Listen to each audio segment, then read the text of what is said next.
Again, we want to just zero in on verse number 40 from John chapter 11, where Jesus is responding to Martha's protest that Lazarus' body stinks. And by this time, Jesus says, didn't I tell you that if you believe, you would see the glory of God? We want to talk about when believing is seeing.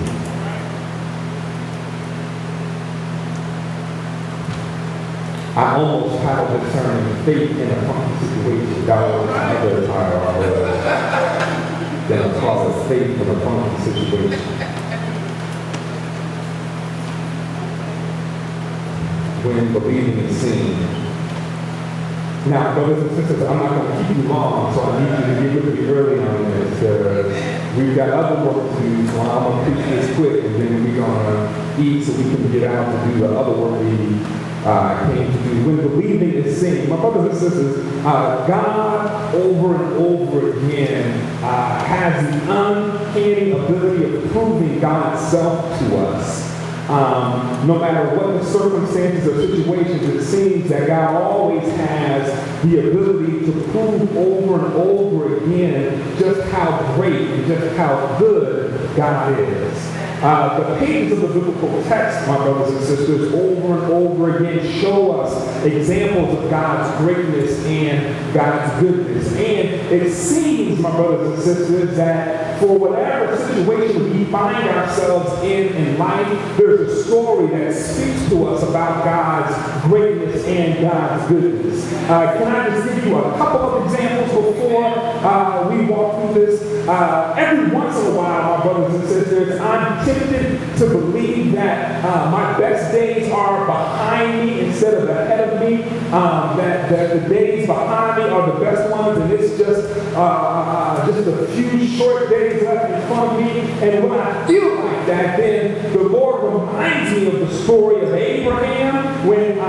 Abraham didn't even come into the biblical text until Abraham was 80, when Abraham thought that his life was over, that he had nothing left to look forward to. That's when God stepped in and did a miracle in Abraham's life. That's really when Abraham's life began, when Abraham had not one but two children, so that Abraham's life and legacy would continue on. It looked like it was all over for Abraham, but that's when God stepped in and gave Abraham a new beginning. And so when I tend to think that my best days are behind me instead of in front of me, God reminds me of the story of how God's greatness and goodness showed up for Abraham to give him a new beginning, my brothers and sisters. There are times, my brothers and sisters, when it seems like the evil that is surrounding us is overwhelming, that there is no way to escape, that even when we make just a little bit of progress, it seems like something crazy happens, like a police officer gets shot at the gas station in Harris County, Texas, and then the district attorney in Harris County gets out and says something irresponsible, like people are waging war on the police. And I said, I feel sorry for the man who lost his life and for his family. I really do. It was a tragic loss. It's unacceptable. Nobody should be shooting anybody in cold blood like that. That kind of killing is nonsensical. We should not condone it or support it or applaud it, my brothers and sisters. But if one killing means that we're declaring war on law enforcement, then what are we saying about the number of black people that have been killed? War must have been declared on us a long time ago. So to say comments like that just are irresponsible, even in the midst of tragedy.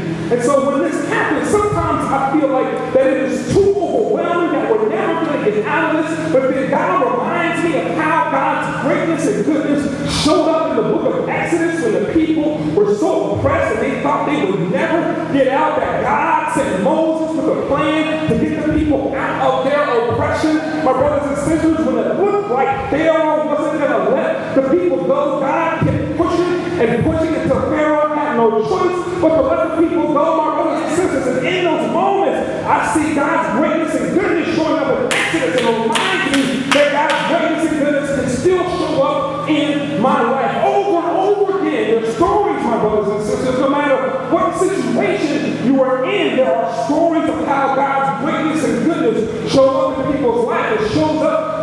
Joshua, when they get to the battle of Jericho, and the people marched around Jericho and the walls came tumbling down. And if that one doesn't speak to you, then maybe you need the story of David and Goliath, when David was fighting a giant that was bigger than him, that was more experienced than him, but he had a weapon that the giant didn't know about. And I'm not just talking about the rocks that he had in his slingshot. I'm talking about the God that he had with him that gave him the strength to beat the giant. If that one doesn't speak to you, maybe you need the story of Shadrach, Meshach, and Abednego, when everybody around was bowing down to the idol, and they said, we will not bow down, we're not going to follow the crowd, we're not going to do what everybody says, even if it is the law, even if it means we have to die, we're not going to do it. But God saved them from death. God put an air conditioner in the midst of a fiery furnace so that they would be safe, even when their jailers were killed by who put them in. God, in fact, not only did God make the fiery furnace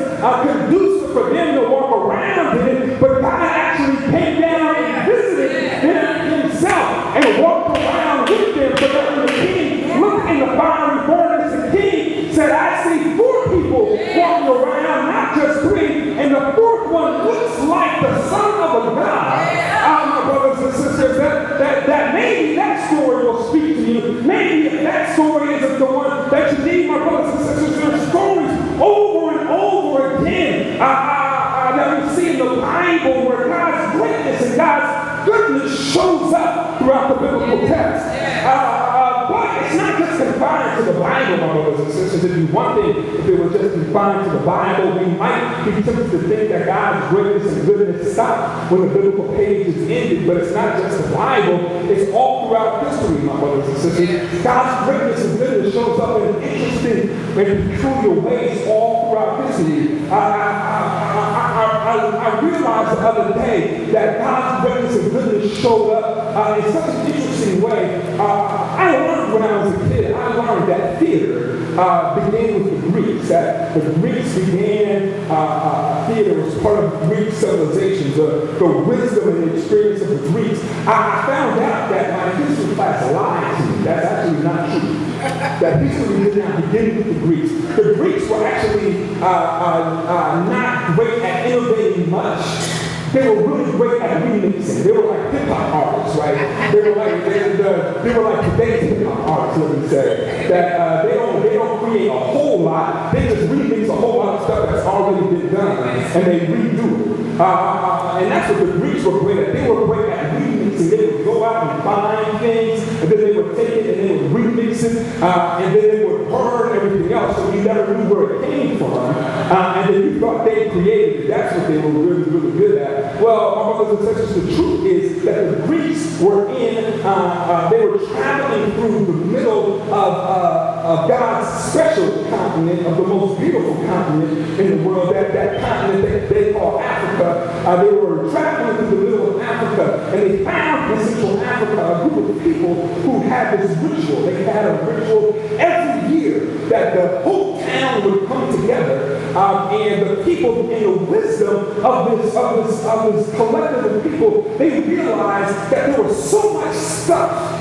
that happened to people throughout the year that they needed a way to emotionally cleanse themselves. They needed a way to just process and get through all of the emotions that happened throughout the course of the year. So what they did was they took out about a span that would be roughly an equivalent of about 2 weeks in our modern calendar. And over those roughly about 2 weeks, they would go through this great festival, and every couple of days in the festival was designed to do something different. So that one day, one set of a couple of days in the festival would be designed to make people laugh, so that people would get a lot of laughter out. There would be another couple of days that were designed to make people cry, so that they would be crying out. There were another couple of days that were designed to scare people, so they could get the fear out. That all of these, and every couple of days, they set up in order to help draw out these emotional responses. And at the end of the 2 weeks, the people would be emotionally cleansed, purified, and able to deal with the stuff that they had to deal with for the next year. The Greeks saw this, and they said, this is a great thing. This festival that they do, this is a wonderful thing. We should do something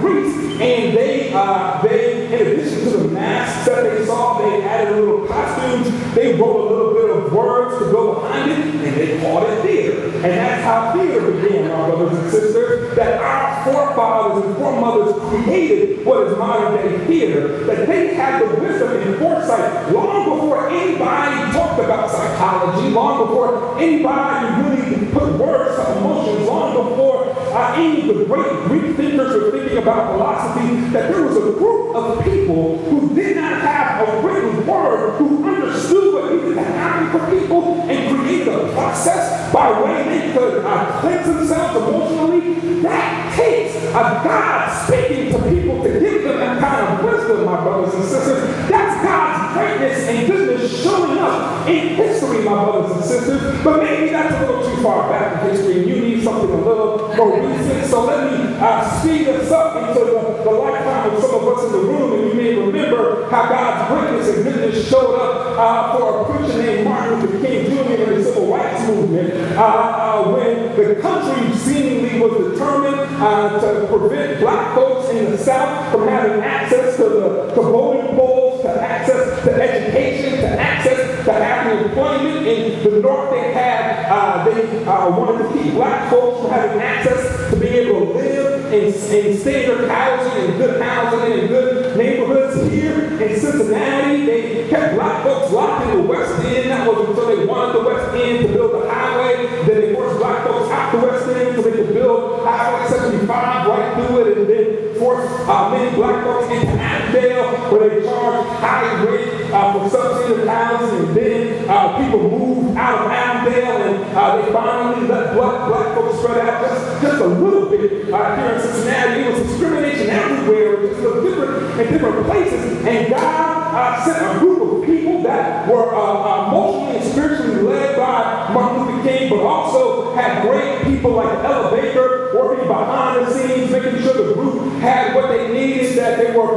young radicals like Stokely Carmichael who were out there, that all of these people were working together to lead a movement of people that would transform the nation, my brothers and sisters. It was a testimony of God's greatness and goodness in history, but maybe history lessons bore you, my brothers and sisters. So let me say that if you look on the road where you're sitting and you look at somebody next to you, my guess is if you took time to talk to them just for a minute, you would find out that God's greatness and goodness is evidence in your life, my brothers and sisters, that you are sitting next to somebody who is a walking, talking hero of God, has done something for them that they could not have done for themselves, that you have evidence of God's greatness and goodness right there next to you, my brothers and sisters.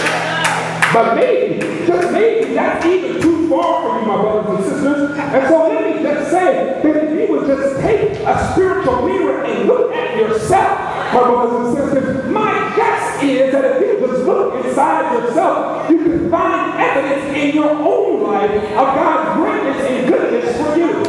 That somewhere along the line, God has blessed you. Somewhere along the line, God has opened the door for you. Somewhere along the line, God has made a way where there was no way. That God's greatness and goodness is evidence in your own life. And I just think, my brothers and sisters, I know we got to go here, but maybe just for a moment, we can pause for a second just to give God praise for God's greatness and God's goodness in our lives.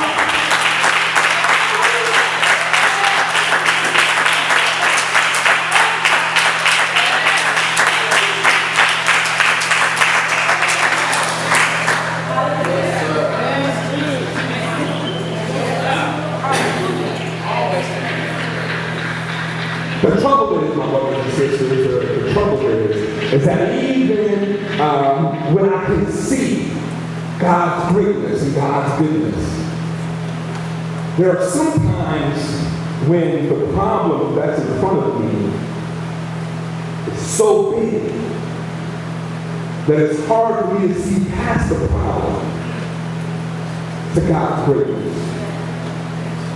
Or it's hard for me to turn my gaze from my problem to be able to look back at what God has done. There are some times when the problem in front of me, it seems so scary that I'm afraid to remember what God has done. There are times, my brothers and sisters, when the problem seems so overwhelming that it clouds my ability to remember what God has done in the past. Maybe I remember what God has done, but my problem seems so big or so scary or so overwhelming that I wonder if maybe God has left me alone on this one. I know God has done it before, and I know God could do it again, but I've been dealing with this problem for so long that I'm starting to wonder, maybe God has just left me alone on this one. Maybe God decided to sit this one out. Maybe I've done something wrong that has made God so angry that God is just letting me suffer this one by myself. Or maybe, just maybe I'm so far outside of God's will that God He's just leaving me alone, and I gotta figure out my way. Whatever the case is, that it seems like God is just leaving me alone to deal with this. Have you ever felt like that, my brothers and sisters? Have you ever had a problem that felt so big or so scary, so difficult, so overwhelming that it leads you to wonder if maybe God is just sitting this one out? My brothers and sisters, it's the story of Job. It's the way Job felt when he was going through his problems. You remember Job. Job lost everything that he had. He lost all of his money, all of his possessions, all of this. He lost his business. His business collapsed. He had no money and no way to make money. And Job's friend said it must have been because of something you've done. You must have made God angry. All those times when you were doing well and successful, we thought it was because you were so holy. And now that all this has happened, you must have done something tragic to make God mad. Not only did he lose that, my brothers and sisters, but he lost his children. Job lost all of his children, those who were the closest and dearest to him. He lost them, my brothers and sisters. And Job's own wife looked at him as Job had lost his business, he lost his children, he had lost his health, and she said to him, why don't you just curse God and die? My brothers and sisters, it must have been a lonely time for Job, but in the midst of that, Job was asking the same questions. He's saying, maybe God is sitting this one out. But Job said, even though I know I can't see God, that I trust. Yes. I have enough faith to believe that even if I can't see God, that God can see me. Yes. And this is the sentiment in which we're entering the text, my brothers and sisters. The author of Hebrews says faith is the substance of things hoped for, the evidence of things not seen. My brothers and sisters, Jesus says to Martha, didn't I tell you if you believe, you would see the glory of God? My brothers and sisters, what I'm really trying to say is that so often we believe God because of what we have seen, but the truth is that faith, belief, comes into play when we cannot see. Yes. And that's really the crux of my message, my brothers and sisters, is that when we are in those funky situations, when we are in the place when we cannot see how God could possibly make a way out of this, that is the place where faith comes into play, my brothers and sisters. Not to believe in an outcome, because that's what some of my charismatic brothers and sisters would have you believe, that you can dictate your outcome. They call it name it and claim it, or laugh it and grab it, or proclaim it and acclaim it, or attain it, or whatever they call it, my brothers and sisters. They believe that you can dictate how God will move, my brothers and sisters, but that's not faith. If you can call the shot, you don't have to believe in it, my brothers and sisters. If I have the power to dictate, that doesn't require any real belief. Belief comes into play when I don't know how it's going to play out. I'm just trusting in the one who's going to cause it to play out, my brothers and sisters. That's what faith is. Faith says, I don't know how it's going to end, but I trust in the one who is going to create this ending and the one who will bring me from where I am to the end. That's what faith is, my brothers and sisters. Can't you imagine the conversation here between Mary and and Martha and Jesus. Lazarus has been sick. They've seen Jesus heal people from their sickness over and over again. They send word to Jesus. They know that Jesus is on his way. They're sitting there holding Lazarus' hand as Lazarus' breathing is getting more and more shallow. And saying to Lazarus, hold on, Jesus is on the way. And even while they're saying Jesus is on the way, they're wondering, is something wrong? Is Jesus gotten caught up? Has Jesus been arrested? What's happening that Jesus doesn't show up? Lazarus dies, my brothers and sisters, and Jesus has the nerve not even to be arrested. Lazarus dies, Jesus wasn't arrested, he was just late. And here comes Jesus. Now, Mary and Martha know who Jesus is. Yes. They've seen what Jesus is able to do. Martha gets almost to the point of saying what Jesus is going to do. But the problem in front of her, the grave that she is facing, Lazarus is dead and decomposing body in the tomb, is a barrier to her being able to believe what Jesus is able to do.